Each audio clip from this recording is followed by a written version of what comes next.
Hello, everyone, and thank you for joining us. My name is Jennifer Larson, and I am the training coordinator for the Office of Community Living here at the department. And you're joining us today for our ARPA update webinar. We'll just go through a couple of housekeeping items before we get started. As you'll notice that we are recording with the intent to post this on our website. So please be cognizant of sharing any personal or protected health information, either verbally or in the chat.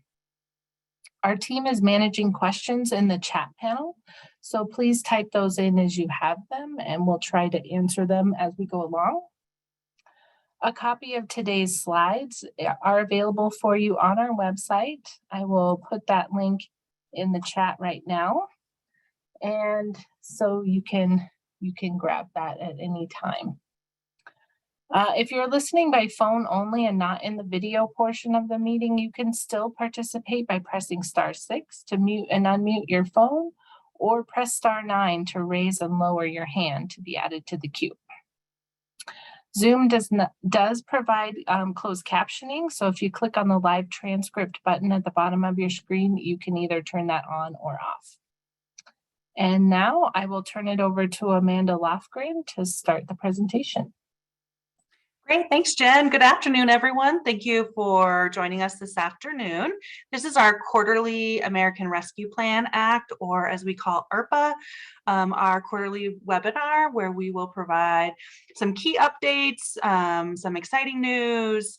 We'll highlight some of our exciting projects and then talk about some general Office of Community Living updates, and then make sure that we have plenty of time for questions and answers.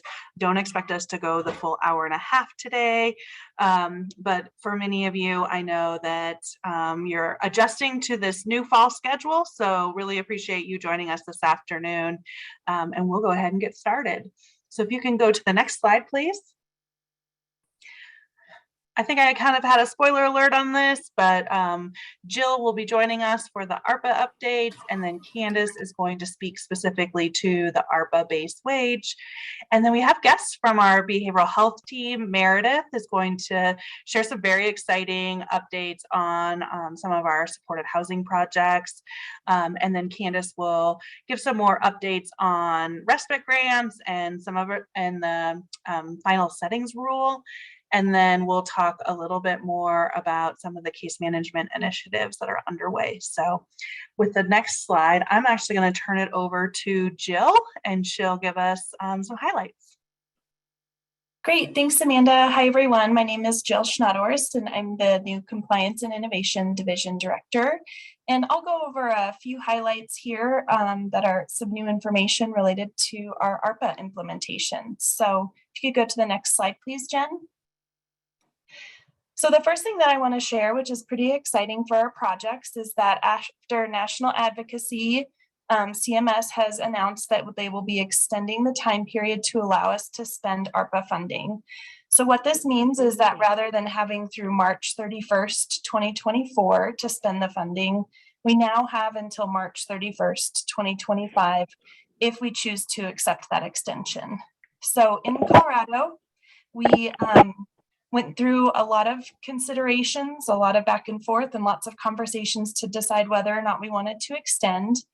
And what we decided to do is extend ARPA through December 31st, 2024.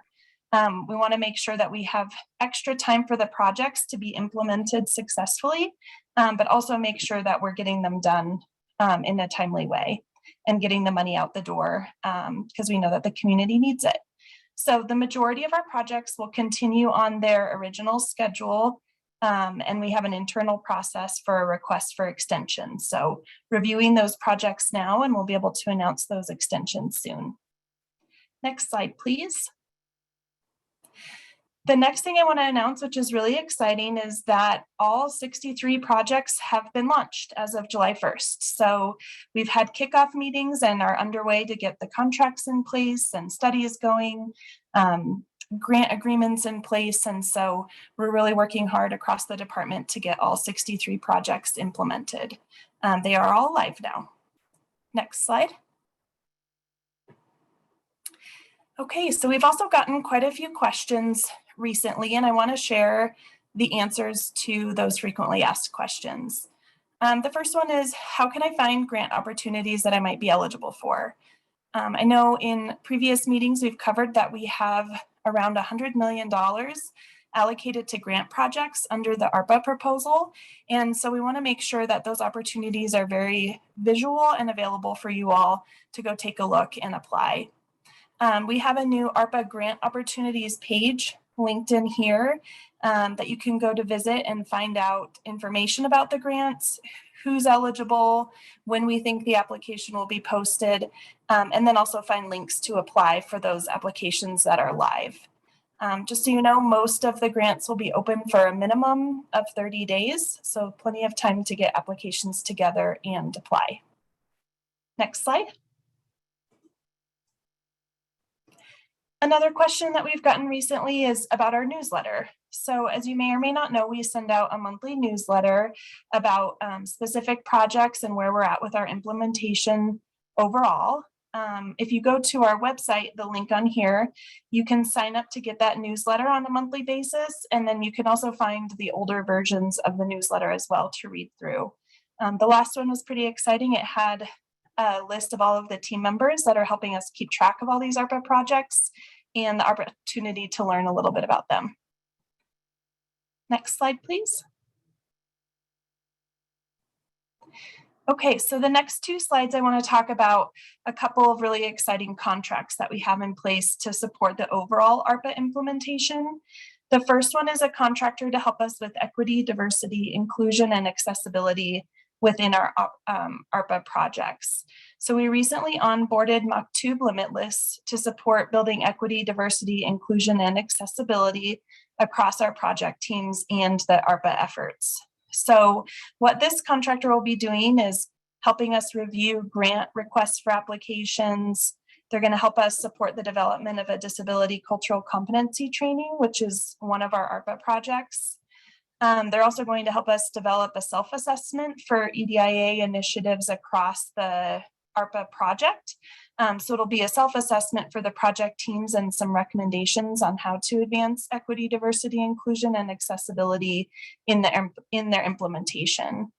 The other thing that this contractor will help us do is provide training for our ARPA and other departmental staff. Next slide. The other contract that we're working to finalize now is our grant financial vendor. Like I mentioned earlier, we have over $100 million in grants to manage, which means there are going to be a lot of grantees, a lot of contracts, and a lot of invoices to process. So what we're doing is hiring a financial vendor to help us manage that process. What they will do is they will create the grant agreement documents, which is the same thing as a contract. They'll manage those agreements with the awardees and then make payments to the grantees. So what does this mean for grantees? If you are awarded a grant, it's most likely that you'll work with this third-party entity. Some of our grants are not going to use it, but most of them are.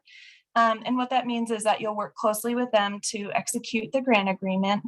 And then they'll also have a portal for you to upload invoices in for payments on your grant. So wanted to make sure you all were all aware that we're going to be working with this entity to help us make those payments and track all of the grant dollars as they flow out. And next, I'd like to pass it to Candace on the next slide to talk about the ARPA base wage. Thank you, Jill. Those are some really exciting updates. Launching all of the projects is huge. I'm very excited. Every time I see that slide, it's mind-blowing. And then, of course, the extension with the time to spend the money. I know I have a huge sigh of relief, so and I know most of us internally do as well. So thank you so much for that information. I'm here just to remind folks around the ARPA base wage and the reporting requirements associated with it. So just wanted to remind everybody that providers who provide the services that are listed in the box there on the right-hand side are required to pay the direct care worker at least the base wage, which is $15 an hour. And they are also required to submit an attestation. The due date for this attestation was actually June 30th. which has already passed. We have extremely low compliance for this requirement, right around 41%, which is quite surprising and quite disappointing, quite frankly, around this new base wage.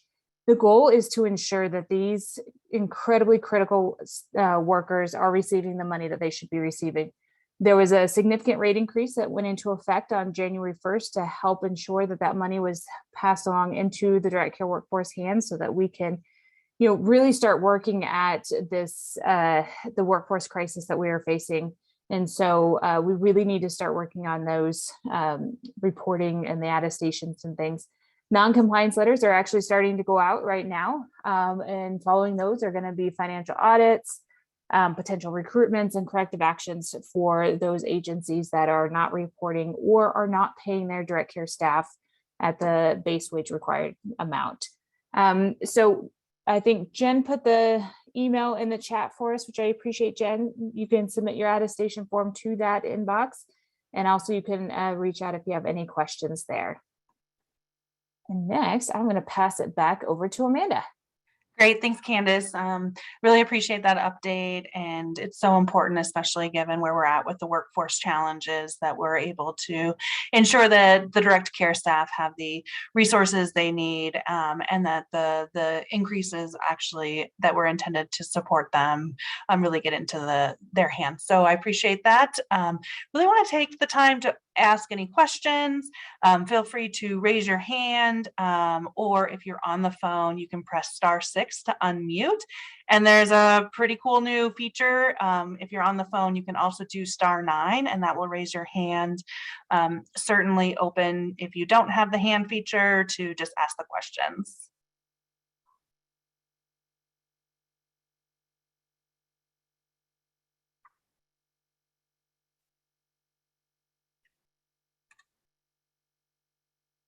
All right, Candace, I see a question came in for you in the chat. Sure. All right. So Deb, thanks so much for that question. The question is around compliance. Is it low for paying the base wage or around the attestation? It's actually around submitting the attestation. So we cannot determine how many people are actually being paid the appropriate wage without those attestation forms. And so we cannot therefore hold those providers accountable for not paying the workforce appropriately without those attestation forms. So the compliance that we're talking about, the 41%, is specific to the attestation forms being submitted as required. Great, thank you, Candace. Another question came in that says, does OCL have any insights into the recent rate reductions? Sure, thank you, Amanda. I can answer that one too. So the rates, where do I start? There's been a lot happening with the rates, as I'm sure you all know. One of the first things that we were able to do with the ARPA funding was actually to put out a rate increase of 2.11%. And this was super fast. We were able to push it out the door to make sure that folks and providers could actually start to receive these services, kind of start building back from the pandemic, and really just kind of starting to hopefully be able to reopen their doors and things like that. That rate increase was and always was intended to be temporary. And so what happened was, effective July 31st, that 2.11% rate increase went away. We've published many memos about that it was going away. However, in the meantime, the Colorado legislature also approved a 2.0% rate increase for all providers. So effectively, the change was 0.11% was the difference in how that went. And I see another question came in. The recent rate reduction does not have it. So the rate increase, so the question is, the recent rate reduction does not have an end date. It is concerning due to the fact that we have so many changes. I can appreciate that, Meg. However, the 2.11% was a temporary increase only. It was never meant to be long-term, and that temporary increase went away. Great. Thank you, Candace. Of course. All right, so let's move into key project highlights. We're actually going to have Meredith Davis from the Health Programs Office give us an overview of behavioral health transitions and some exciting news in the housing arena. Thank you, Amanda. And thanks everybody for being here. Next slide, please. Great. So the first thing that I would like to share with you is information about our transition community grants around behavioral health. So this is a set of grants to support community-based care for behavioral health services. And that's going to be coming this fall through a request for applications, or RFA. This is specifically related to Senate Bill 19222 and our safety net reform work. For those of you who have kind of erased anything pre-2020 from your minds, the Senate Bill 19222 was kind of the start or one of the first starts of our safety net reform work, and was related specifically to requiring statutorily that we and Behavioral Health Administration address services for individuals at risk of institutionalization and for whom that level of care is not necessary or appropriate. So this is going to be focused specifically on helping keep individuals out of the hospital or institutional settings and help support transitions back into the community with closer step-down levels of care. This is specifically for historically underserved and under-resourced populations and communities with a documented need for improved and expand community-based behavioral health care services. The focus will be around high-intensity outpatient services, crisis stabilization, level of care transitions, child, youth, and family supports, especially for families or kiddos with complex needs and those in the foster care system, in-home clinical supports, such as in-home respite, and care for people with co-occurring disorders. So details will be forthcoming. The total funding amount is $14 million, and there will be $2 million per award. If you would like some general information now, you can check the ARPA website, and the link to that was provided to you in the chat. If you don't see enough information on the website and you'd like a little more detail, including what our timeline is and when stakeholder engagement will be made available to folks, you are welcome to reach out to Tyler Marsh, and I'm going to ask Tyler to drop his email address in the chat. Tyler is supervising the work for this particular project and can connect you with the project lead. So we would love to hear from folks about what their thoughts are about that, especially when we open it up for stakeholder engagement. Next slide, please. Great, thanks. And so the next project that I want to talk about is ARPA Project 3.07, which is our wraparound services, including peer supports for members with complex needs. As you know, we at state government love our acronyms, and it's kind of a second language for us. And so the acronym for this project is called Swishy. It's a statewide supportive housing expansion pilot project. We are partnering with the Department of Local Affairs, or DOLA, and their Division of Housing, and also in collaboration with the Corporation for Supportive Housing and the National Association for State Health Policy to address housing supports necessary for folks who have a history of housing instability, who need some of those supports that will help them obtain and maintain supportive housing. Pardon me. This is built around the Social Impact Bond, or SIB project model, which took place in Denver between 2016 and 2021, and really demonstrated locally and reinforced a national push for housing first approaches to be the evidence-based approach when addressing the social determinant of health. So this project is seeking specifically not to reinforce that the housing first model works, but instead to identify and fund with pilot funding tenancy support services that we at Medicaid do not currently cover under our benefit. We want to better understand how we can expand the housing benefit and encourage the legislature to support our request to expand our Medicaid benefit to include additional tenancy support services.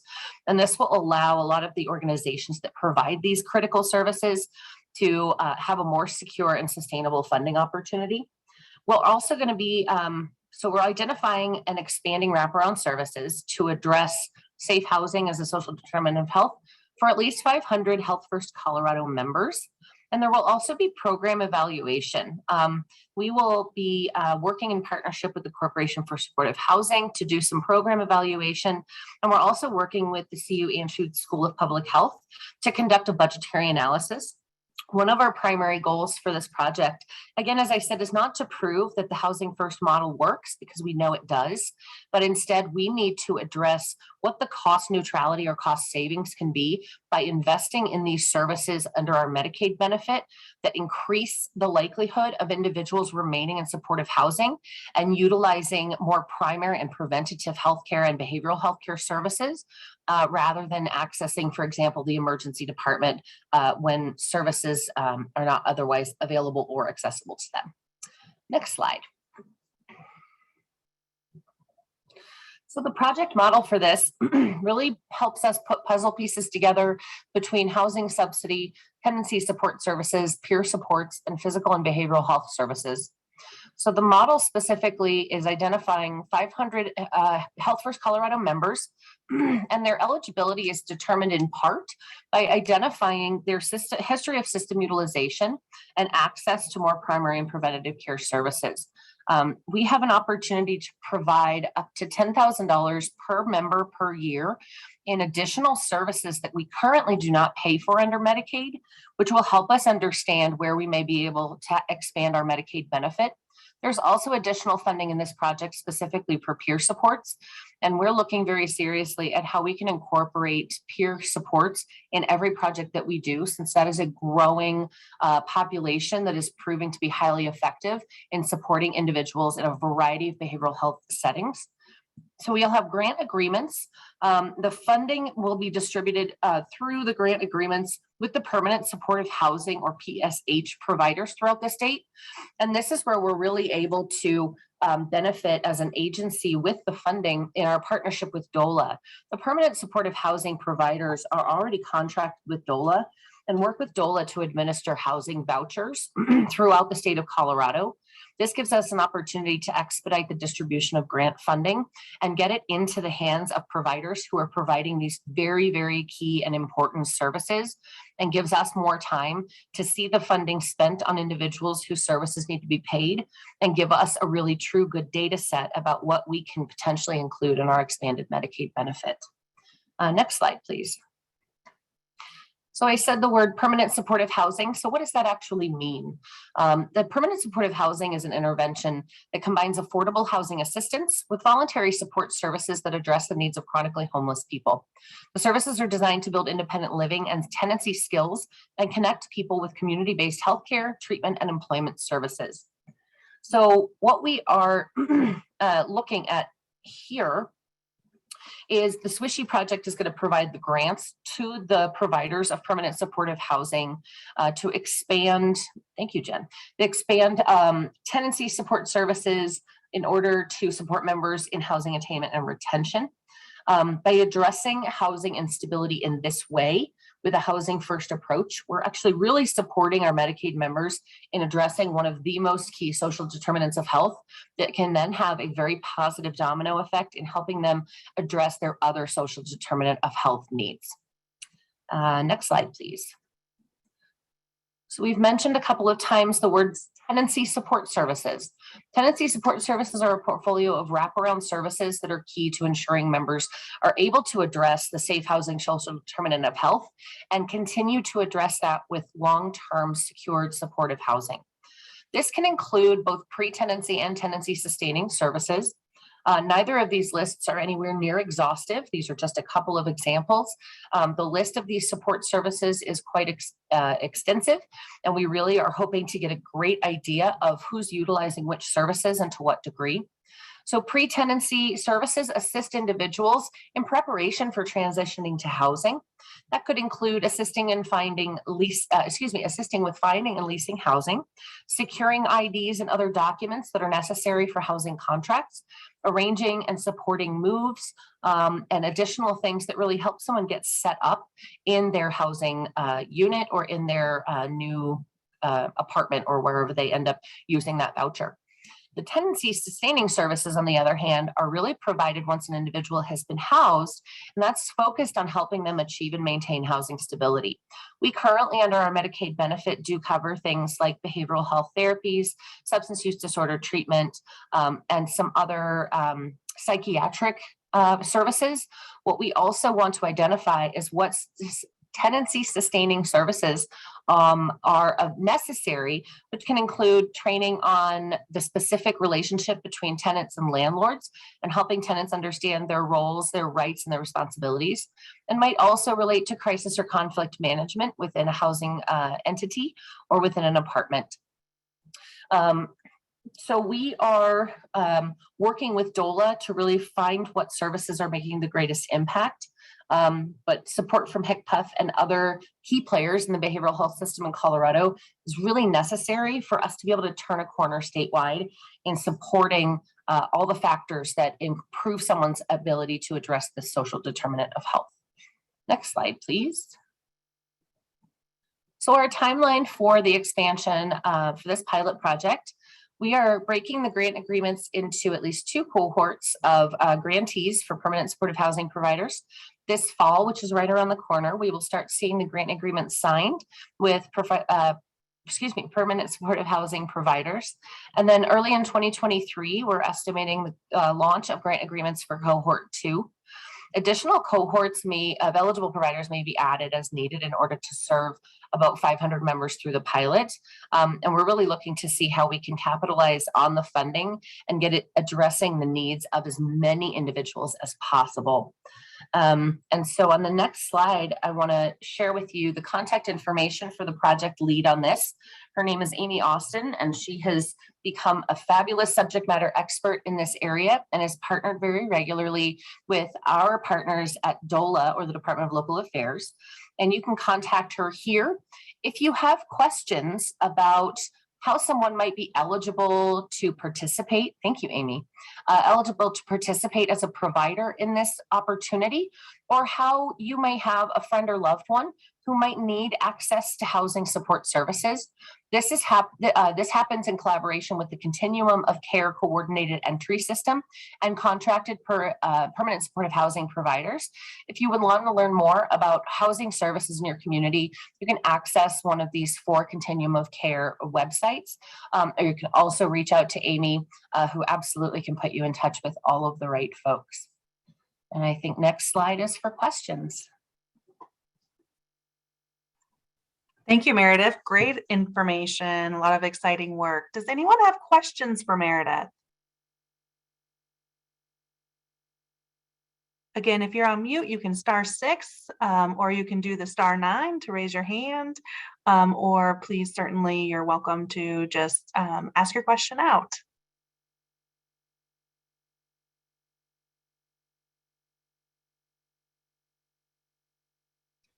All right. Well, thank you very much, Meredith. She's also added, like she mentioned, the slide, and contact information is in the chat if you have any questions. The next slide, we'll turn it over to Candace, and she's going to give us an update on some of the exciting projects for home and community-based services. Thanks, Amanda. Super excited to give you guys some updates on a few projects that are starting to take off now. The first one that we have here is the PDN, or private duty nursing, and the long-term home health acuity tool projects. The goal of this project, multiple tools, is to create a new assessment tool for both adult and pediatric private duty nursing, and then also adult long-term home health services. So these tools are going to be evidence-based, and they will be used to determine medical necessity. We're going to ensure that these tools are valid and reliable, and hoping to move from using a paper tool, as we use now for PDN, into an actual system to conduct the assessment. Currently, this is out for proposal, and so we are hoping to receive many, many requests or proposals on this. So there's the link there. It looks like Erin put it in the chat as well. Thank you so much, Erin, for anyone interested in this project. Next slide, please. All right, and the next one here that I'm going to talk about is our residential innovation project. And this one's also super exciting. The department is actually going to be contracting with a vendor to conduct what's called a models of care analysis. This will be done to explore and identify different innovative models of care and residential service delivery. So the analysis is going to include stakeholder engagement through meetings, surveys, and also individual interviews. The vendor will deliver a final report to the department with an analysis and actual recommendations for models that could be pursued here in Colorado. So this is really our way and the beginning of looking at how we provide residential services. What can we do differently? How can we innovate and really make sure that we have good quality residential services from now until the foreseeable future? So this one's really exciting. Next slide, please. All right, respite grants. So we know that respite is a highly sought after, really difficult to find service currently. And so what we're hoping to do here is actually to create a state-only grant program that will actually expand a provider's ability to provide respite services. It will extend funding for current respite care providers, respite care supports. Sorry, words are hard this late in the afternoon, I think. And this will allow providers to develop a unique and creative way to deliver respite services. We're really hoping to push and help providers think of new outside of the box kind of ways of delivering respite. Let's think of something different. Let's come up with new ideas and new ways to provide this service. Some examples of some potential projects would be a voucher program, events such as a group activity for both members and their siblings, providing an educational course for a caregiver, with providing the actual caregiving for members while their caregiver actually attends this educational activity. So that's just another example. The timeline for these grants is currently, the request for application is being finalized and will be posted in the coming weeks, which is really exciting. And the goal is that all grants will be awarded and programs will begin no later than January of 2023. Next slide, please. All right, and then we have the HCBS provider digital transformation. So the HCBS and Behavioral Health Provider Technology and Digital Tools Investment Grant, it's a very long title. The purpose of this grant is really to help HCBS providers and behavioral health providers with adopting, implementing, and or upgrading their technology and their tools to support the service delivery. So we have about $18 million to award to providers in 2023. And we intend for the application for this grant to open up in the fall of 2022. So here very soon.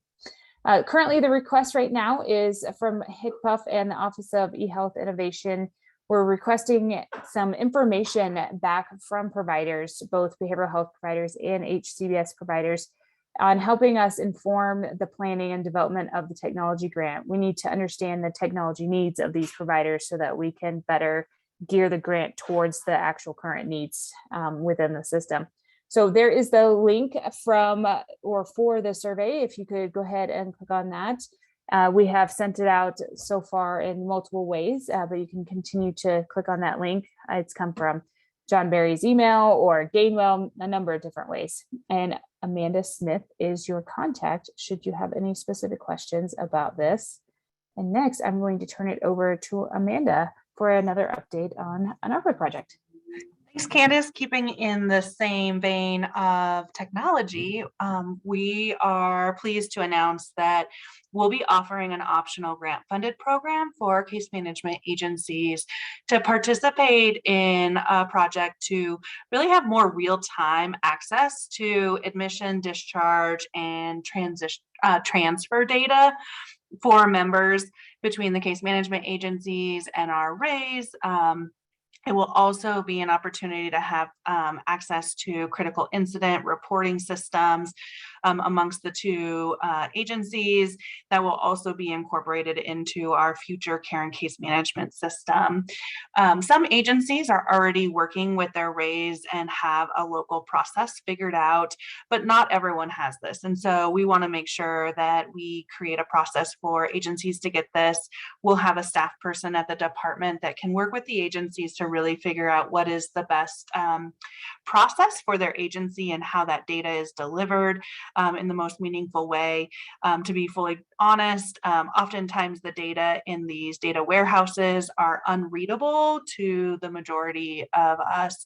And so part of this work is also taking the data and putting it into what we call human readable formats, so that it's digestible and can be user friendly. And we can provide it at the frequency in which case management agencies prefer and will be most beneficial to them. We'll also be working with the agencies that are participating in this to really come up with best practices and a process that makes sense so that we can in the future expand it to all case management agencies. So with that, I will open it up. Any questions for Candace or myself on the updates that we just shared?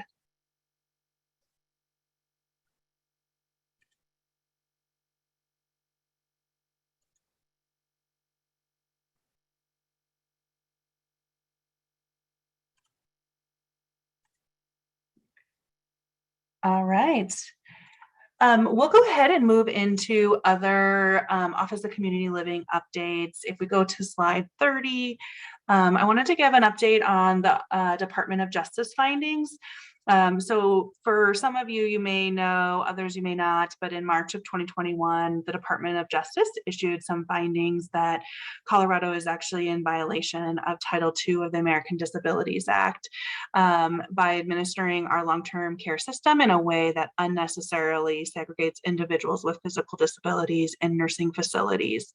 While Colorado is a leading state in our home and community-based service programs, we acknowledge and know that there's always opportunities for improvement, and are working closely with DOJ to really look at where are their opportunities and where are their agreements for implementing system improvements. And these conversations have been really close-knit with DOJ as we navigate through this process and what it means and what it looks like.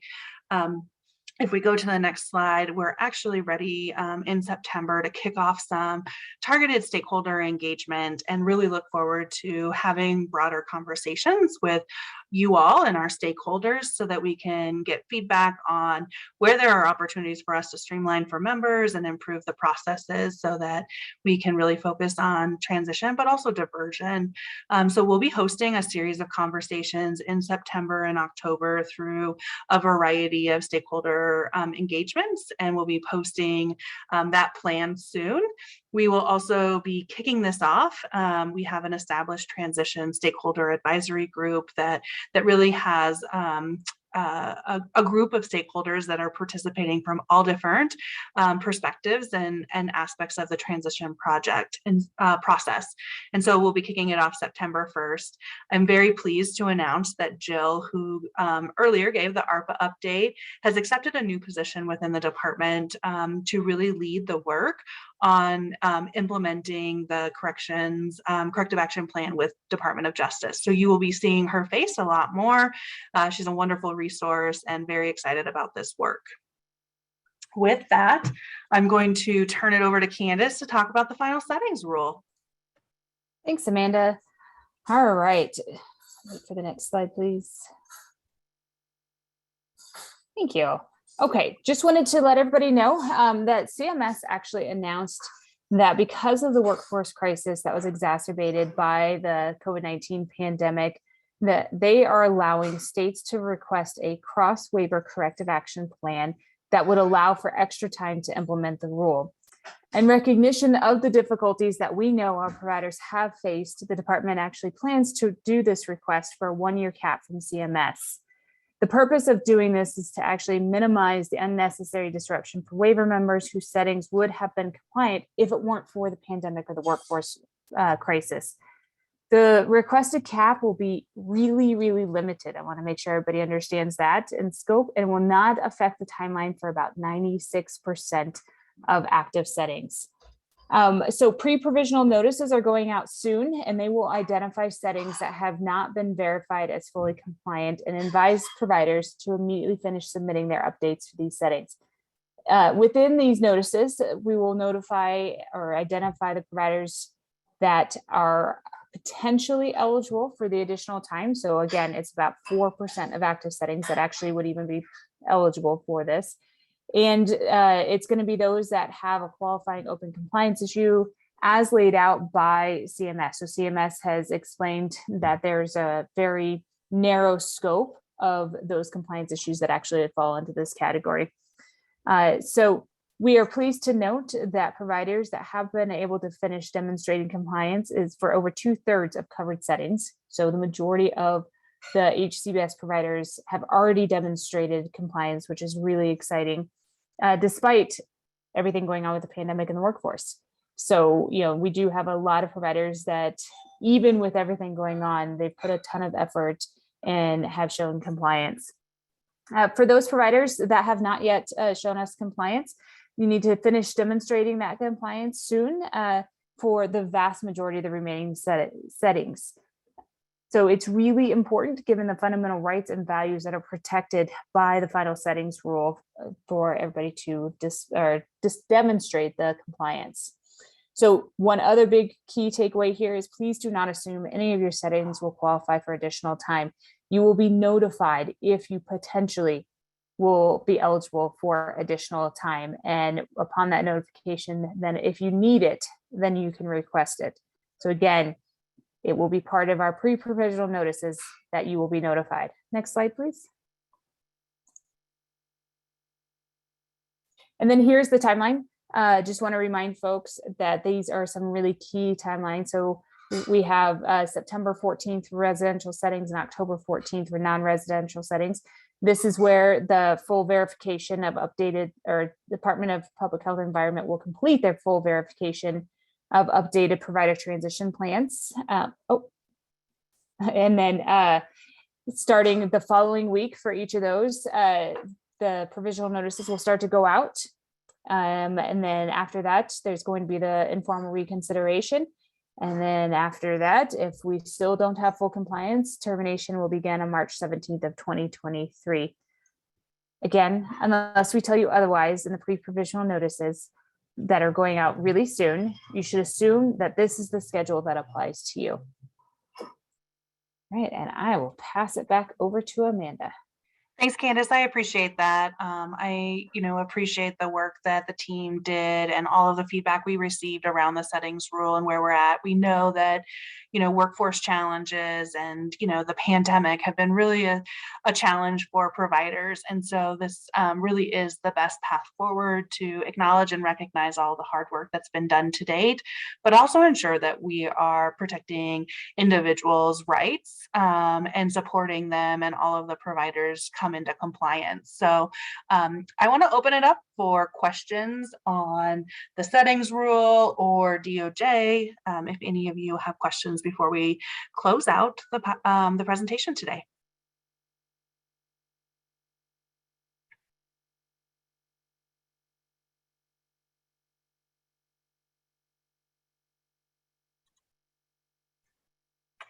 All right, well, thank you everyone for joining us. We have a few last slides. For those that you participated, we would love for you to take 60 seconds to respond to our satisfaction survey. What worked great? What feedback and suggestions do you have? What would you like to hear next time? This is really that opportunity for you to do that through an anonymous survey. On the next slide, you will find that, in case you missed it in the earlier slide, here is how you access the new quarterly report. This is a wonderful way to hear about all of the great work that's going on and the projects. And oftentimes there's little highlights and nuggets of great information. So this is a good one to track and monitor closely. And then just save the date. We will have our next general update on Thursday, September 15th. We will also have the quarterly ARPA update on November 17th, right before the holidays. So with that, I appreciate all of your time today. I hope you enjoy this fall/spring weather that we're having. And for those of you that are impacted by back to school, I wish you all the best of luck. Thank you.